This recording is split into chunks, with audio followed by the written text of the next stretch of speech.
नमस्कार मित्रों, higher education में आपका स्वागत है। मैं हूं आपके साथ रंजीत मौर्य। इस वीडियो में हम बात करेंगे कि ओपन सोर्स सॉफ्टवेयर और क्लोज सोर्स सॉफ्टवेयर क्या होते हैं। मित्रों, नेट परीक्षा में ये क्वेश्चन बहुत ही ज़्यादा पूछा गया है। कई बार कंप्यूटर के सेक्शन में पूछा जाता है कि ओपन सोर्स सॉफ्टवेयर इसमें से कौन सा है, क्लोज सोर्स सॉफ्टवेयर कौन सा इसमें से ओपन सोर्स सॉफ्टवेयर नहीं है। तो दोस्तों, open source software, free software, paid software और क्लोज सोर्स सॉफ्टवेयर, इसका कॉन्सेप्ट थोड़ा-सा उलझा हुआ है, तो इस वीडियो में मैं उसे पूरी तरह से क्लियर करूँगा कि ओपन सोर्स सॉफ्टवेयर क्या है, क्लोज सोर्स सॉफ्टवेयर क्या है, फ्री और पेड सॉफ्टवेयर क्या है। देखिए, पहला जो सॉफ्टवेयर आता है वो है क्लोज सोर्स सॉफ्टवेयर। सबसे पहले यही शुरू हुआ था, close source software, paid software. देखिए, जिन सॉफ्टवेयर के लिए डेवलपर या कंपनी एक प्राइस चार्ज करती है और उनका कोड, सबसे बड़ी बात है ये, उनका कोड उन्हीं के पास होता है, कंपनी के ही पास होता है, किसी दूसरे यूज़र के पास सॉफ्टवेयर का कोड नहीं होता। सॉफ्टवेयर होता है लेकिन सॉफ्टवेयर एन्क्रिप्टेड फॉर्म में होता है, सॉफ्टवेयर का कोड यूज़र के पास नहीं होता। वो होता है क्लोज सॉफ्टवेयर, क्लोज सोर्स होता है। और ओपन सोर्स सॉफ्टवेयर वो है जिसका कोड यूज़र के पास होता है और वह आमतौर पे फ्री होता है। तो देखिए, यहाँ पे 2 चीज़ें हैं, एक होता है फ्री सॉफ्टवेयर, एक होता है ओपन सोर्स सॉफ्टवेयर। अब इन दोनों में आपको अंतर समझना पड़ेगा। जो ओपन सोर्स सॉफ्टवेयर है, वह आमतौर पे फ्री ही होता है, लेकिन जो फ्री सॉफ्टवेयर है, वो ओपन सोर्स हो ऐसा कोई ज़रूरी नहीं है।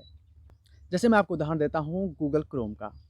गूगल क्रोम आप अपने एंड्रॉयड फ़ोन में या अपने डेस्कटॉप में कहीं भी डाउनलोड कर सकते हैं, फ्री में यूज़ कर सकते हैं, इसका कोई पैसा गूगल की तरफ से नहीं लगता। लेकिन गूगल क्रोम एक ओपन सोर्स सॉफ्टवेयर नहीं है, यह क्लोज़ सोर्स सॉफ्टवेयर है, क्योंकि इसका कोडेक्स जो है, वो गूगल के पास है, आपके पास नहीं है। आप सिर्फ़ इसके यूज़र हैं। कोड का जो अथॉरिटी है, कोड में चेंज करने का अधिकार, कोड को रखने का अधिकार, ये सिर्फ़ गूगल का है। दूसरे कुछ सॉफ्टवेयर की बात करूँ जो ओपन सोर्स हैं, तो जैसे फायरफॉक्स है, ये ओपन सोर्स सॉफ्टवेयर है। लाइनक्स पूरा ऑपरेटिंग सिस्टम ओपन सोर्स है। फाइलज़िला ओपन सोर्स होता है। लिब्रा ऑफिस ओपन सोर्स होता है।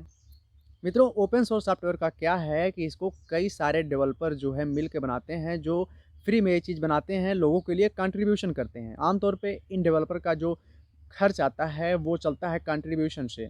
लोग इनको कुछ पैसे दान देते हैं सॉफ्टवेयर बनाने के लिए, जिसके द्वारा ये अपनी टीम को सेटअप करते हैं, अपने इक्विपमेंट सेटअप करते हैं और फिर सॉफ्टवेयर बनाते हैं, फिर लोगों को फ्री में रिलीज़ देते हैं इसके लिए। और क्लोज़ सोर्स सॉफ्टवेयर में क्या है कि कंपनी इसमें अपने डेवलपर से बनवाती है, कंपनी पैसा खर्च करती है, इसलिए कंपनी पैसे लेती है, कई बार कंपनी पैसे नहीं भी लेती है, जैसे गूगल क्रोम का मैंने एग्ज़ाम्पल दिया आपको। इसी तरह से आप देख सकते हैं गूगल मैप्स के भी कोई पैसे नहीं लगते, बहुत सारे सॉफ्टवेयर हैं जिनके पैसे नहीं लगते हैं, लेकिन फिर भी वो क्लोज़ सोर्स हैं क्योंकि उनका कोड आपके पास नहीं है। सबसे बड़ी बात जो है, सबसे बड़ा जो अंतर है ओपन सोर्स और क्लोज़ सोर्स में, ये है कोड का अंतर। जिसका कोड आपके पास हो, जिसके कोड में चेंज करने का अधिकार आपके पास हो, जिसका कोड कोई भी यूज़र नेट पे देख सकता है, चेंज कर सकता है, वो है ओपन सोर्स सॉफ्टवेयर। और जिसका कोड यूज़र चेंज नहीं कर सकता, चेंज करना अनऑथराइज़ माना जाता है। आमतौर पे चेंज करने के लिए सॉफ्टवेयर को क्रैक करना पड़ता है, कोई ऑफ़िशियल तरीका उपलब्ध नहीं है, इसका कोई कोड नेट पे उपलब्ध नहीं होता है, ये होता है क्लोज़ सोर्स सॉफ्टवेयर। आमतौर पे जो बड़ी कंपनियाँ होती हैं, वो क्लोज़ सोर्स सॉफ्टवेयर बनाती हैं, वो फ्री या पेड दोनों हो सकता है। यहाँ पे ध्यान देने की ज़रूरत है कि एक क्लोज़ सोर्स सॉफ्टवेयर फ्री भी हो सकता है, पेड भी हो सकता है। तो एक और सवाल आता है कि ओपन सोर्स सॉफ्टवेयर और क्लोज़ सोर्स सॉफ्टवेयर को कैसे पहचानें? अब सॉफ्टवेयर तो हज़ारों लाखों हैं ना, सारे के नाम तो याद नहीं किए जा सकते। तो ओपन सोर्स सॉफ्टवेयर और क्लोज़ सोर्स सॉफ्टवेयर को आइडेंटिफ़ाई कैसे करेंगे? तो देखिए, मैं कुछ सिंपल तरीके आपको बता सकता हूँ कि आमतौर पे जो भी सॉफ्टवेयर बड़ी कंपनियाँ बनाती हैं, जैसे माइक्रोसॉफ्ट का सॉफ्टवेयर हो गया, तो माइक्रोसॉफ्ट के लगभग सारे सॉफ्टवेयर क्लोज़ सोर्स हैं। माइक्रोसॉफ्ट ऑफ़िस, माइक्रोसॉफ्ट विंडोज़ या जो भी सॉफ्टवेयर हैं माइक्रोसॉफ्ट के द्वारा बनाए गए, वे सभी क्लोज़ सोर्स होते हैं, फ्री भी हो सकते हैं, पेड भी हो सकते हैं। और जिन सॉफ्टवेयर को बहुत सारे डेवलपर मिल के बनाते हैं, वो ओपन सोर्स सॉफ्टवेयर होते हैं और इसके पीछे किसी बड़ी कंपनी का हाथ नहीं होता है। ओपन सोर्स और क्लोज सोर्स सॉफ्टवेयर की एक लिस्ट जो कि नेट पे आपको उपलब्ध है, आप उसको रट सकते हैं। असल में यहाँ पे आपको सिर्फ ओपन सोर्स सॉफ्टवेयर रटने की ज़रूरत है, क्लोज सोर्स सॉफ्टवेयर रटने की ज़रूरत नहीं है। जो भी सॉफ्टवेयर ओपन सोर्स की लिस्ट में नहीं है, ज़ाहिर है क्लोज सोर्स होगा, उसके कोड आपके पास उपलब्ध नहीं है। गूगल के जो सॉफ्टवेयर हैं, आमतौर पे गूगल के जितने ऐप्स हैं, वो सभी क्लोज सोर्स हैं। कुछ ऐसे गूगल के प्रोजेक्ट हैं जो ओपन सोर्स भी हैं, लेकिन आमतौर पे नेट परीक्षा में पूछा नहीं जाएगा, तो इसके बारे में चिंता करने की ज़रूरत नहीं है। ऑपरेटिंग सिस्टम में लाइनक्स और यूनिक्स ओपन सोर्स है। माइक्रोसॉफ्ट विंडोज़ जो है आपका एक क्लोज़ सोर्स है। इसके लिए माइक्रोसॉफ्ट पैसा लेता है। माइक्रोसॉफ्ट चाहे तो फ्री में भी दे सकता है, लेकिन कोड उपलब्ध नहीं कराएगा क्योंकि ये ओपन सोर्स नहीं है। अब बात करते हैं कि ओपन सोर्स सॉफ्टवेयर का फ़ायदा क्या है। हमारे पास क्लोज़ सोर्स सॉफ्टवेयर उपलब्ध हैं, बड़ी कंपनियों के बनाए गए सॉफ्टवेयर उपलब्ध हैं, फिर ओपन सोर्स सॉफ्टवेयर का क्या फ़ायदा है? देखिए, पहला फ़ायदा है कि इसे कोई पैसे नहीं लगते, फ्री ऑफ प्राइस। दूसरा फ़ायदा ये है कि इसमें कंपनी कुछ हिडन सिस्टम नहीं डाल सकती। ओपन सोर्स सॉफ्टवेयर में आपको ये फ़ायदा हो जाता है कि इसका कोड आप देख सकते हैं, कोई भी डेवलपर देख सकता है।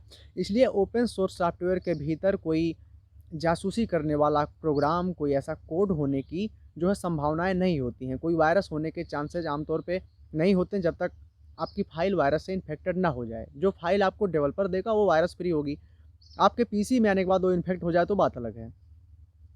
क्लोज़ सोर्स सॉफ्टवेयर में क्या होता है कि कई बार बड़ी कंपनियाँ अपने सॉफ्टवेयर के भीतर कुछ ऐसे तरीके इंस्टॉल करती हैं जिसके द्वारा वो लोगों की जासूसी करती हैं, उनका डाटा आदि कलेक्ट करती हैं और फिर उसे ऐड आदि के पर्पज़ से जो है इस्तेमाल करती हैं। तो ओपन सोर्स सॉफ्टवेयर में आप जब कोड देख सकते हैं, कोड को चेंज कर सकते हैं, तो फिर आपके लिए ये चीज़ हो जाती है कि सॉफ्टवेयर पे आप ट्रस्ट कर सकते हैं, 100% ट्रस्ट कर सकते हैं आप ओपन सोर्स सॉफ्टवेयर पे। ये बहुत बड़ी बात है। अगला पॉइंट है, इसका कोई लिमिटेशन नहीं है। आम तौर पे क्या होता है कि कंपनियाँ अपने सॉफ्टवेयर के कुछ ट्रायल वर्ज़न जारी करती हैं, जिसमें वो थोड़े फंक्शन को कम करके यूज़र को देती हैं कि आप सॉफ्टवेयर को ट्राई करिए, अगर आपको अच्छा लगता है तो आप खरीद लीजिए। लेकिन ओपन सोर्स सॉफ्टवेयर में क्या है कि आपको सारे फंक्शन पूरी तरह से ओपन मिलते हैं और सॉफ्टवेयर में जो भी पावर है वो आप पूरी तरह से यूज़ कर सकते हैं। ओपन सोर्स सॉफ्टवेयर का एक और बहुत बड़ा फ़ायदा है कि अगर आपको कोडिंग का नॉलेज है, तो आप सॉफ्टवेयर का अपना वर्ज़न तैयार कर सकते हैं। सॉफ्टवेयर में जो फंक्शनैलिटीज़ नहीं हैं, जो उसमें चीज़ें नहीं हैं, वो आप कोड लगा के अपनी तरफ से जोड़ सकते हैं, ये बहुत बड़ा फ़ायदा है। कंपनी के दिए गए क्लोज़ सोर्स सॉफ्टवेयर में, पेड सॉफ्टवेयर में आप ऐसा नहीं कर पाएँगे। जैसे ही आप कुछ कोड चेंज करने की कोशिश करेंगे तो आप कर नहीं पाएँगे, क्योंकि जो कोड का जो पूरा मॉड्यूल है वो कंपनी के ही पास होता है, आपको दिया नहीं जाता है। एन्क्रिप्टेड फॉर्म में आपको कोड मिलता है तो आपको लिए चेंज करना उसको बहुत मुश्किल हो जाता है। तो ओपन सोर्स सॉफ्टवेयर के माध्यम से बहुत सारे डेवलपर सॉफ्टवेयर के अपने-अपने कई वर्ज़न बनाते हैं। ओपन सोर्स सॉफ्टवेयर होने की वजह से लाइनक्स के बहुत सारे वर्ज़न उपलब्ध हो जाते हैं। जैसे काली लाइनक्स, पैरेट लाइनक्स, उबुंटू, अलग-अलग यूज़र अपने-अपने काम के लिए, अलग-अलग डेवलपर अपनी-अपनी ज़रूरतों के अनुसार लाइनक्स के अलग-अलग वर्ज़न बना सकते हैं, क्योंकि यह ओपन सोर्स होता है। अगर ओपन सोर्स नहीं होता तो इसका वर्ज़न नहीं बना पाते।